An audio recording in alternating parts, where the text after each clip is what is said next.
What up, peoples? Welcome to the Even People Show. Woo!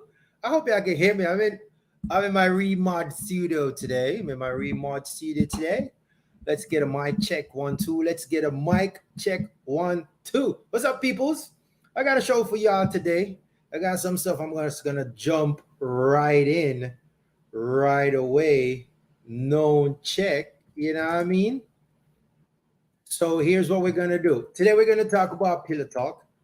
Last time we were in here, we were talking about that thing. I missed y'all last week. I didn't even know what day of the week it was last week. That's how last week ran. Didn't know what day of the week it was. It was Saturday. I didn't know and I missed it. Well, here we are. It's another Saturday, and we are here at the Even People Show. So welcome to the Even People Show, ladies and gentlemen. I'm your host, Mark Matthews, and today we're going to talk about pillow talk.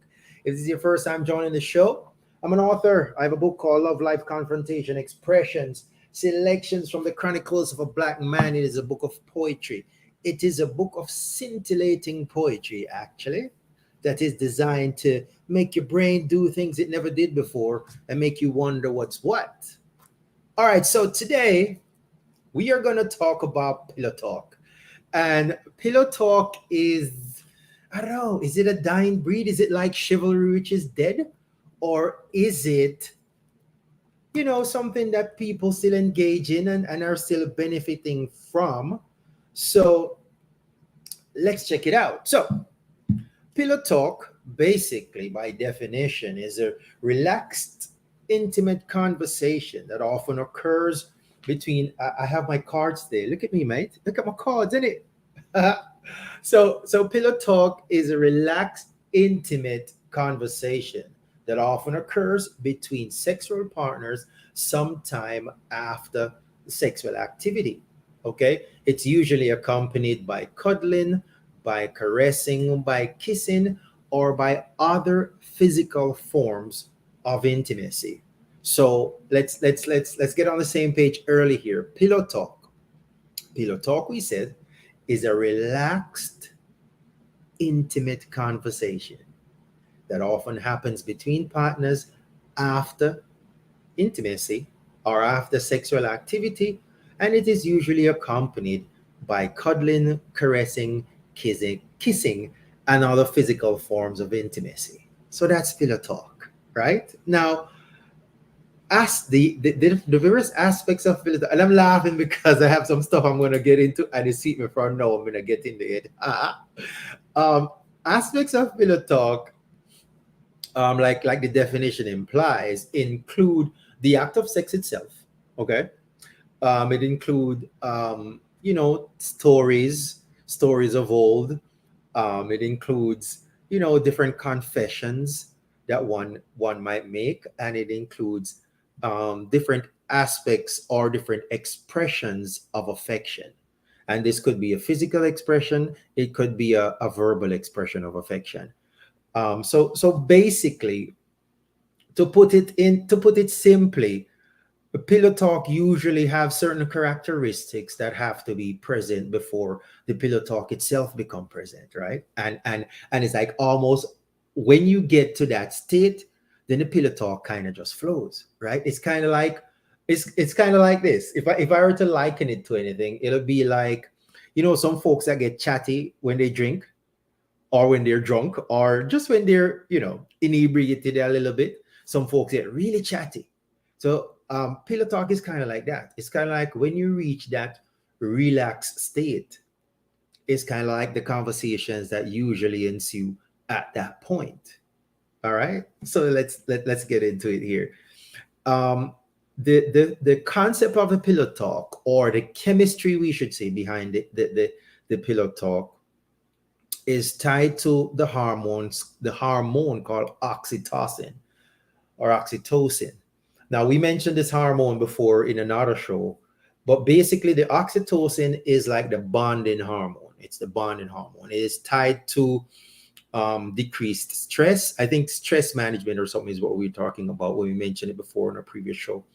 But oxytocin is tied to decreased stress. It is tied to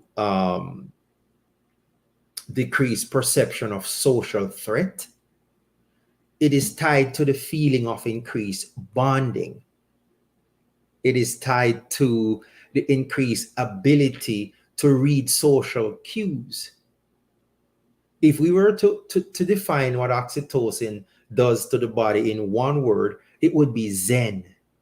You know what I mean? Oxytocin is that hormone in the body that helps you achieve that state of Zen, that state of calm, that state of cool, that state of ultimate relaxation. And we're saying that when you're in that state, which oftentimes is associated with the sexual experience, sexual activity, is when stuff like the pillow talk kind of flows. All right. So the hormone oxytocin increases in the body, like we said, after sexual activity, but especially when an orgasm is involved. When an orgasm is involved, oxytocin is kind of like at its highest level. Who is this? Bible reading, Rachel, rest of yourself. Um, Oxytocin is at its highest level when there is an orgasm, and it is you just say hormones gone wild, and maybe maybe very much so at that point. The hormones gone wild, but at the same time, when the oxytocin gets released, it's what gives the body that feeling of Zen. And it is when you're in that totally relaxed state that the pillow talk argument usually come about. And like we said, when an orgasm is involved, it increases the probability, because the hormone, it kind of like it just elicits that behavior. Willie, best of yourself. Vibes Masters in the house. Those are my peoples. Bless up on yourself. So, all right, so let's get into it. Partners who orgasm are more likely to engage in pillow talk versus people who don't, right? Because like we said, the oxytocin is really what gets that pillow talk feel. Like we said, in order to get that, the oxytocin, it increases the bonding hormone. It is the bonding hormone, right? It decreases stress. It decreases the perception of social threat. So you're relaxed. It increases bonding. It decreasing the ability to read social cues. It's like at that point, you and the person you're with are one, right? You kind of have that connection. I say eye to eye, they're upon the same level. Everything is in sync. And it is in that moment that A, you're going to orgasm, first of all. B, that's when the pillow talk situation is most likely to come in play. Greetings, Kate about troubles of yourself, my dear. All right, so check this. Is that partners who orgasm are more likely to engage in pillow talk than than people who don't. Now, stronger sexual communication leads to greater sexual function. Now, when we're talking about sexual function, we're talking about everything associated with the act itself. So we're talking about desire, we're talking about arousal, we're talking about erection, we're talking about natural lubrication. We're talking about orgasm. We're talking about less physical pain. All right, so check this. We're saying the stronger your sexual communication, be with me now. The stronger your sexual communication, and we're saying that communication, that pillow talk, that that increased level of oxytocin that brings the body into that state of zen, right? We're saying it increases greater sexual function overall. And we're saying sexual function is everything tied to sex, including desire, sexual arousal, sex erection itself, lubrication naturally, the orgasm itself, and just less physical pain in the act itself. You see what I'm saying? So what we're getting at here, we're trying to establish really the conditions under which pillow talk is more likely to be present, as well as and realizing that those conditions are the same conditions that give rise to sexual function itself. Okay, and we say sexual function itself is everything tied to the sexual experience, including desire, arousal, erection, lubrication, orgasm itself, and just the whole situation being less painful for those who experience pain at that time. Now, another aspect, or one of the contributing aspects to this whole pillow talk situation, to the increased oxytocin, is a thing they call sexual afterglow. Sexual afterglow. Now, sexual afterglow is kind of like an extension of that period of Zen, that period of, you know what I mean? Ooh, wait till we get to that nice part. Um, it's kind of like that period when you're in heightened emotional connection. You have that heightened emotional connection. Um, you have that heightened bonding and relaxation, right? We're saying that couples who engage in talking, kissing, cuddling after sex enjoyed greater sexual and relationship satisfaction. So let's break it down again. We're talking about pillow talk. We're talking about the characteristics that promote pillow talk. We're talking about on a chemical level or a hormonal level, what happens in the body chemically that would promote pillow talk, right? And we're getting into um, just overall sexual satisfaction. Overall sexual satisfaction. Now, we're saying that people who engage in pillow talk regularly usually experience greater sexual and relationship satisfaction.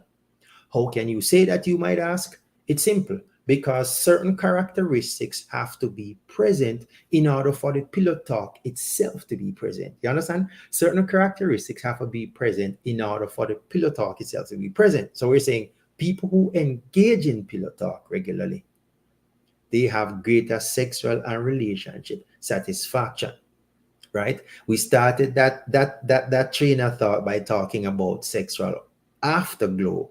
And the sexual afterglow is that period after the orgasm, the period after the sexual experience, and the time at which pillow talk is expected to occur, or usually occurs, and is at an all-time high in that moment of that sexual afterglow, because you're in a state of heightened emotional connection and bonding and relaxation, right? All right, so basically, all right, so let's look at it. We're saying pillow talk being present is a good thing, right? Because pillow talk, certain characteristics have to be present for pillow talk to be present. And we're going to get into that a little bit more here. And if those characteristics are not present, the pillow talk simply will not be present either. You see what I'm saying? Because it's kind of like a leading to B kind of things. What we said before was that people who are the sexual experience that typically leads to an orgasm is most likely to be followed by pillow talk than people who don't actually orgasm, because We say in order to get to the pillow talk point, you have to get that increased level of oxytocin in the body. And in order to do that, you have to get to that heightened state, that state of zen essentially, that levels you out. And that brings you to that point, right? Yeah, we're getting somewhere now. We're getting somewhere now. Now, think about this. Think about in the spy world. Any movie, there's several movies. There's several movies that this in. It's in James Bond. It's in lots of spy movies where you have the honey trap. You have the honey trap where a woman, they send, usually it's a Russian. Usually it's a Russian woman's a spy that them send to kind of get close to the American or the British person. And they send the person who is attractive, who is everything, who gives the man this great sexual experience. And in the moments after the great sexual experience is when they try to steal state secret.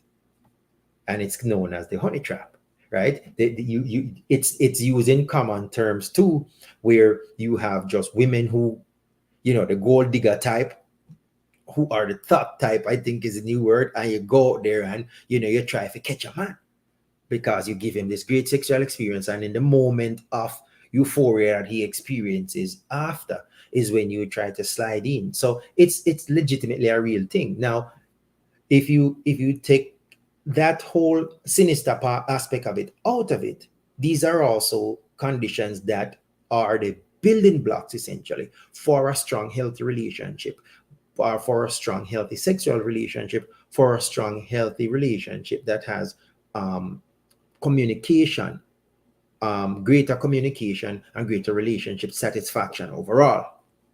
All right. All right. So if these are the things we've been talking about so far that promote the pillow talk and the sexual experience and the rare, nice, zaza, how about the things that take away from it? Are there things that should not be done? Are there things that should not be said in that period? Because here's the thing. It's kind of like this. It's kind of like, okay, so I like Dave Chappelle as a comedian.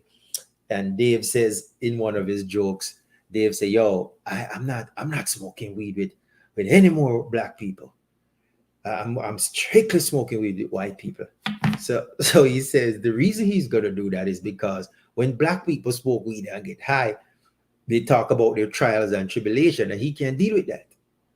But when white people smoke weed and get high, they talk about the last time they got high and how great it was and how much they had to drink and how much they had to this. And he said, yeah. So it's kind of like this. That period of increased oxytocin, that period of zen, that period of feel good feel that usually comes after the sexual experience, is a double-edged sword, because at sometimes you are so relaxed, you are so comfortable that you say things that you should not say.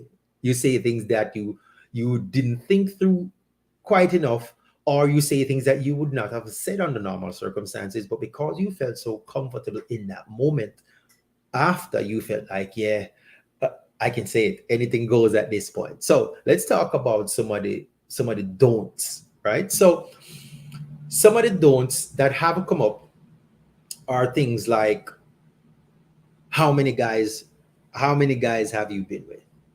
How many guys have you been with? So yo, my youth, if you're out there, or how many girls have you been with?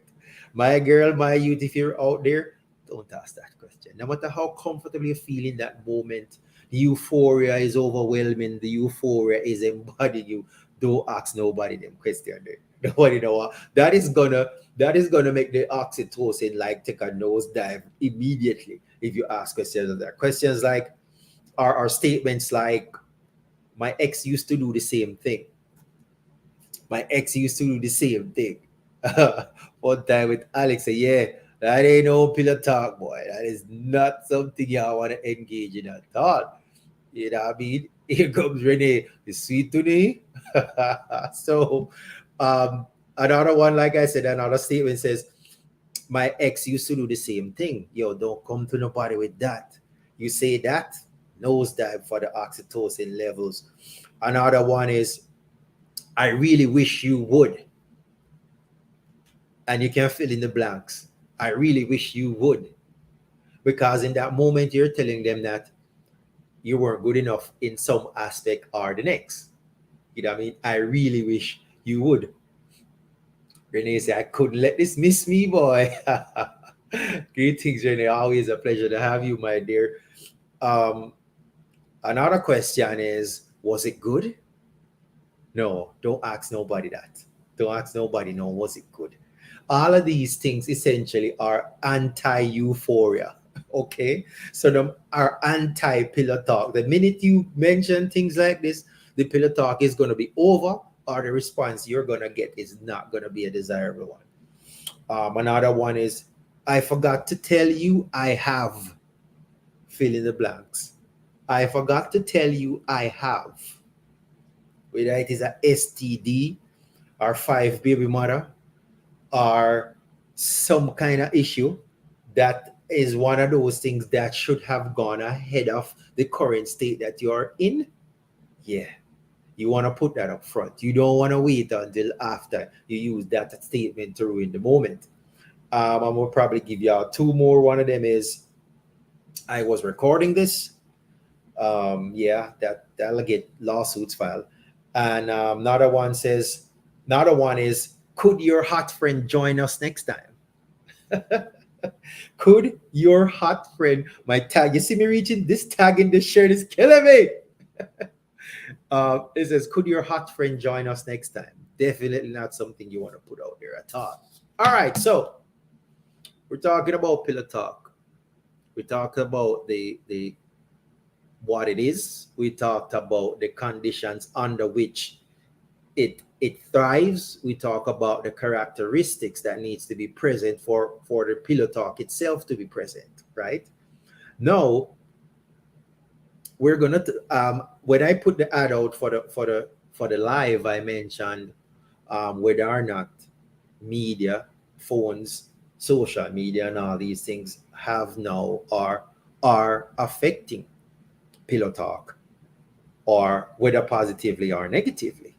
Essentially, we're talking about phones in the bedroom and whether or not this is contributing to pillow talk or taking away from pillow talk. So, I'm gonna give you some statistics on that. There was a survey done here in the States. Don't remember, about 2,000 people or so were in it. Different backgrounds, different everything. And the results were that 75% of adults bring their phone to bed with them. 75% of adults today bring their phones to bed with them. Okay? A third of the people surveyed said that their sex life have suffered as a result of having their smartphone in the bedroom. Um, a quarter of the people interviewed said they admit that the last thing they look at before going to bed is their phone. The last thing they look at before going to bed is their phone, not their partner. So you're in bed with somebody, the last thing you look at before you go to bed is your phone. Fun time with Alex says, um, if you're in lovemaking zone, the phone should be placed aside. If you're in lovemaking zone, the phone should be placed aside. All right, so let's look at this. If 75% of people bring their phone in the bedroom or to bed with them, that means that the phone is present there. So even if the phone, even if you put it aside for the sexual experience itself, how many people actually um, pick up the phone as the first thing immediately after? And what does that do to the relationship itself? What does that do to the person that you're in the relationship with? So even, all right, so let's say the phone is aside. You put the phone aside and whatever, right? Now, when does it come back into play? Does it affect you at all if immediately after, the first thing the person does, they don't sit back and relax and even enjoy the moment for a minute. As soon as it's over, them reach over and grab them phone. What and like we said, the pillow talk have to have certain characteristics to be present. And we're saying when orgasm is present and the oxytocin levels are high, pillow talk is more likely. So if after your sexual encounter, your partner reach over and grab their phone and pick up and check whatever, then check on it, what does that say about the sexual experience itself? Are they are they actually enjoying the sexual experience, or were they just present? It's like showing up at school and marking name and they left school, right? You just mark and say present. Back in the day when they used to take, or maybe they do it now, I don't know. I've been in school for a minute.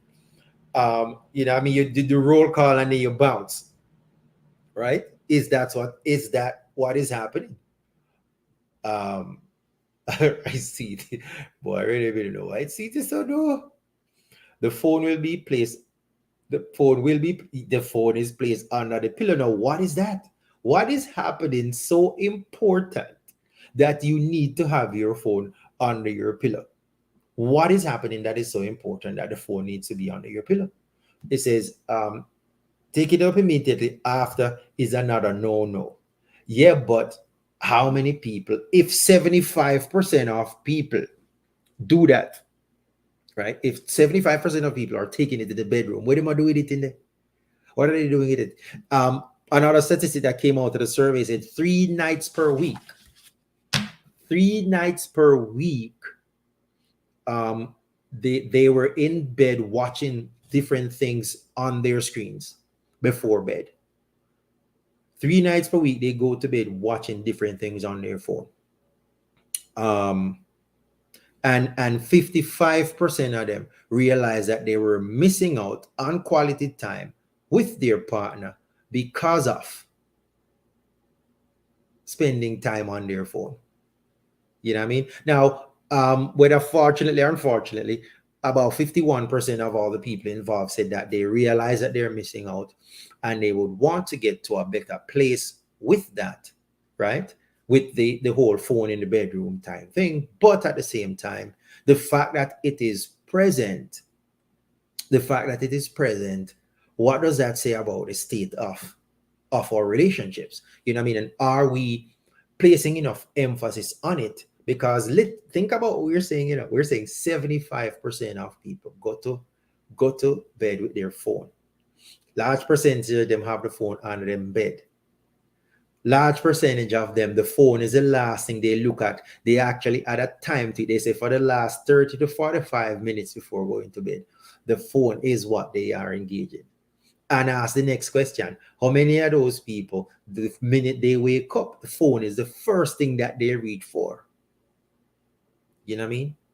And what long-term effect is that having on their relationship, where in the time of the night when a pillow talk time, or even kissing, caressing, engaging in the activities that would ultimately lead to the pillow talk. And reminding you, we're using the term pillow talk, right? But what we started off saying is that pillow talk is a relaxed, intimate conversation that occur between sexual partners. It is usually accompanied by kissing, caressing, cuddling, and all these things. We're saying the hormone that is released during that period of time increases bonding, increases the feeling of, that whole feel good feeling. It increases our people who enjoy it, our people who do it often have a greater sexual and relationship satisfaction in their relationships. So we're not just throwing it out there and say, yeah, you forgot. We're throwing it out there because it is functional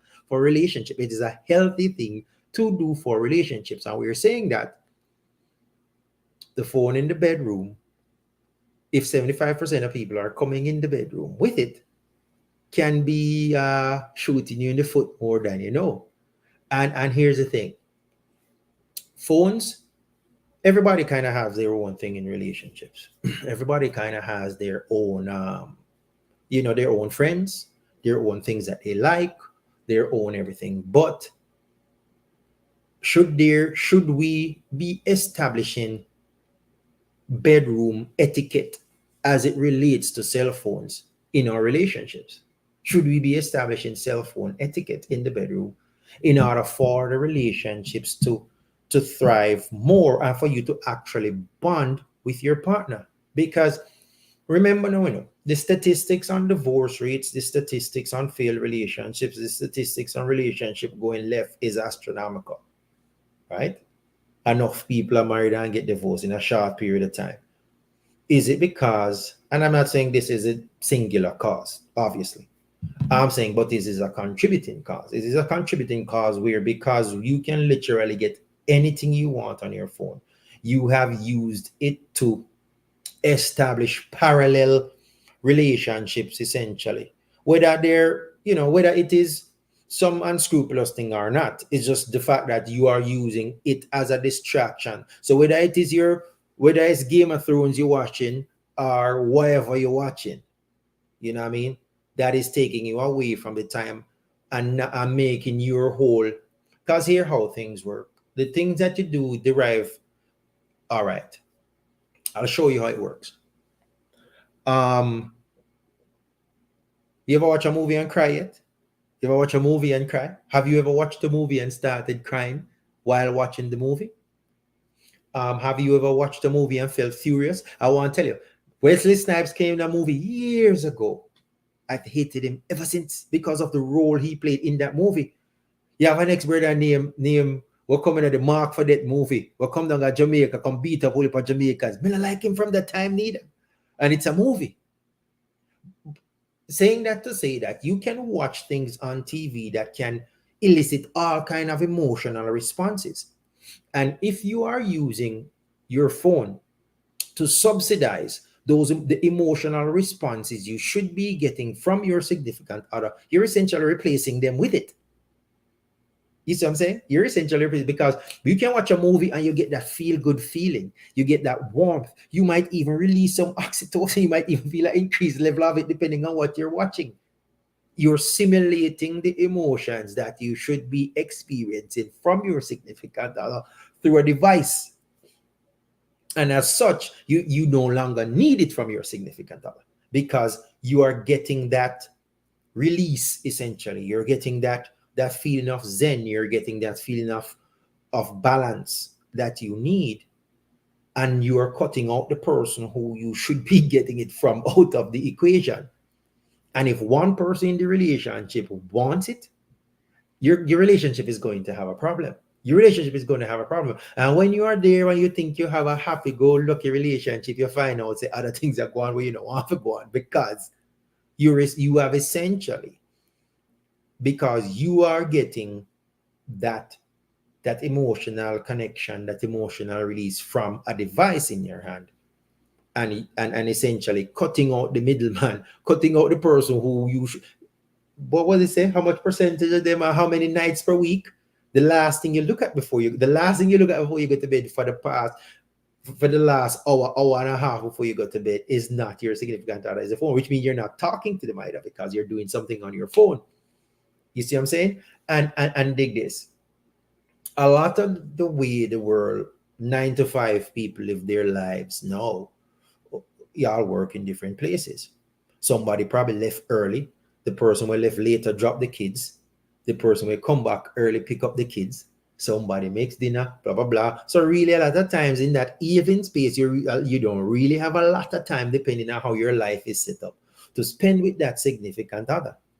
And if you're spending majority of that time that you're supposed to use to build the communication, build the connection on a device or on some other distraction, are you not robbing yourself of the happiness that you can have? Because like we said, people that engage in pillow talk, and if you're following from the get-go, we're talking about all the characteristics that need to be present before you even get to that point. And we're also pointed out that you have greater sexual and relationship satisfaction when those things are present. If that is not present, are you not robbing yourself? Right? Let's get caught up on these things before we bounce. I think Rachel is say Bible reading with Rachel said, for emergency purposes only you can keep it in your bedroom. But here's the thing. A lot of times when you're in your house, everybody will you go actually have any impact on are in the house with you. Your husband literally is beside you, your kids in the house where you want your phone. What where you have your phone under your pillow, though, right? Or if you all establish, like I said, I think people in relationships need to establish phone etiquette as it relates to the bedroom. I did a show and I was a guest on our show and we were talking about money and people's relationship to money and how important it is for you to understand your partner's relationship to money and with money before you even get with them, just in case their relationship to money is that far afield of yours that y'all really cannot build together because them like do this with money and you like do something totally different with money. The same thing might have to do with the phone as well. And the phone as it relates to the bedroom is probably some conversation that people need to talk. It's like dating a gamer or being married to a gamer and you're not a gamer. And that gamer likes to spend the whole of them afternoon after work playing video games. You're not a gamer.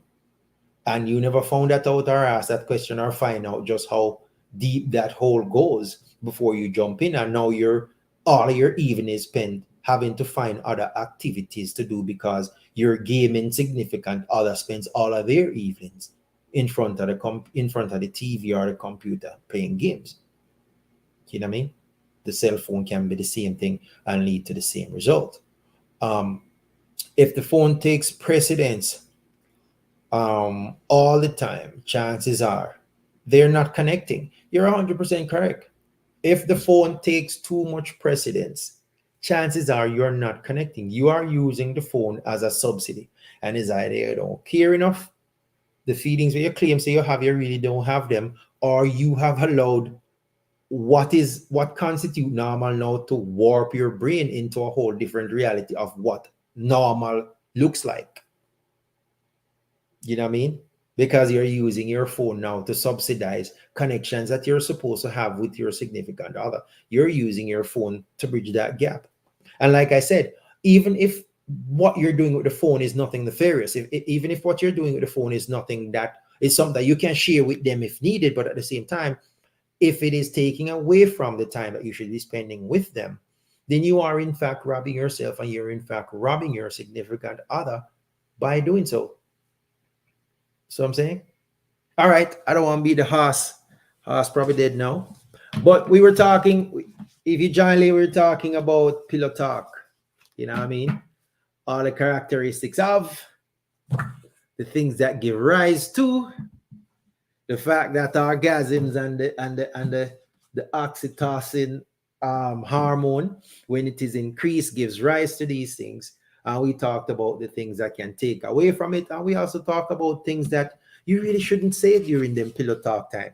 No matter how nice you feel, no matter how high you feel, you shouldn't say it. Then, what's up, my dear? You joined the show late. We're about to leave. You're going to have to rewind and come again. Now, like we mentioned, confessions is one of the things that happened when that feeling of euphoria come about. I have two poems in the book called Confessions, and I'm gonna read one of them for y'all. Maybe I read both. Let me see, 35 and 48. Let's see what we got here. 48 Confessions, number 2. All right, and like we said, some of these confessions be kind of wild, right? So here we go. Okay, let's see, which one should I read? Okay, let's read Confessions number 1. Let's read Confessions number 1. And like we had said in the definition of it, we said it's a relaxed, emotional conversation that occurs between sexual partners sometime after sexual activity, usually accompanied by cuddling, caressing, kissing, and other physical intimacy. Aspects of it include sex acts itself, stories, confessions, expressions of affection. That's why I chose to read Confessions, because it says it has to do with confession. So we're going to read Confessions today before we jump off. And Confessions part 1, Page 35 of my book, Love, Life, Confrontation, Expressions, Selections from the Chronicles of a Black Man says, how can I owe you what I've already paid? Bold enough to express the need to get laid. Witty enough to tell you that I miss you. Coy enough to make you believe it's true. Reading between the lines to deduce the meaning. Missing your touch and truly fiending. Filling the void with stolen moments. Consuming the thoughts with time well spent.